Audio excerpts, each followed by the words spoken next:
Hello all, I am Rambal, happy to see you again.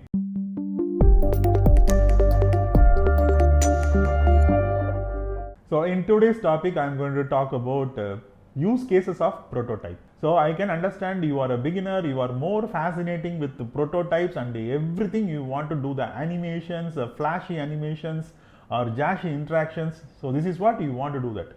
But you need to understand the use cases of the prototype. So that is what I am going to explain over here. So you are going to use the prototype only in 3 scenarios. So the scenario number 1, you are going to sending the design for an approval. So you are working the files in a Figma and you are going to keep all the frames in one single page. So then what will happen? Anybody, if they are going to view that Figma file, nobody will understand where to start, where to complete. So in this scenario, to avoid the confusions, you have to build the prototype and you have to share the prototype link so that your client or your team lead or your management team, they are going to viewing the design in a prototype fashion. So this is where you are going to using the prototype in most of your time. And second scenario, you are going to use the prototype for the development purpose. So you are handing over the file with the design system and you are putting the separate page for the developers and you build the design system and you handing over to the developers. But how the developer is going to develop the files or the frame by frame, so for them that prototype will be helpful for them. So this is a second scenario, you are going to using the prototype in effective manner for the development purpose. The third use case will be the user testing. So if you are going to conduct the test with the users, then you have to showcase the prototype. So they are going to interact with your prototype or interact the app with the help of a prototype and they are going to perform the task. So in that scenario, you are going to observe and analyze their behavior. Accordingly, you are going to redesign the project. So these are the predominantly 3 use cases. One more use case will be there, that is a sub use case.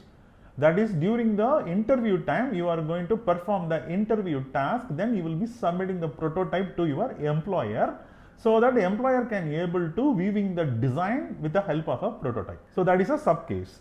So predominantly in 3 major use cases, in those scenarios only you are going to use the prototype in your career.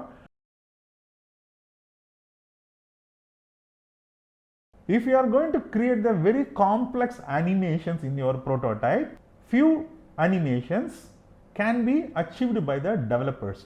Few animations, it's not possible for the developers to develop on it. And primarily you need to think about your users. If you are having that kind of a flashy animations, that will take a lot of time to load to the users. So you imagine you are using Swiggy application, right? So you are going to open the Swiggy and each and every element coming as a motion, as a prototype, right?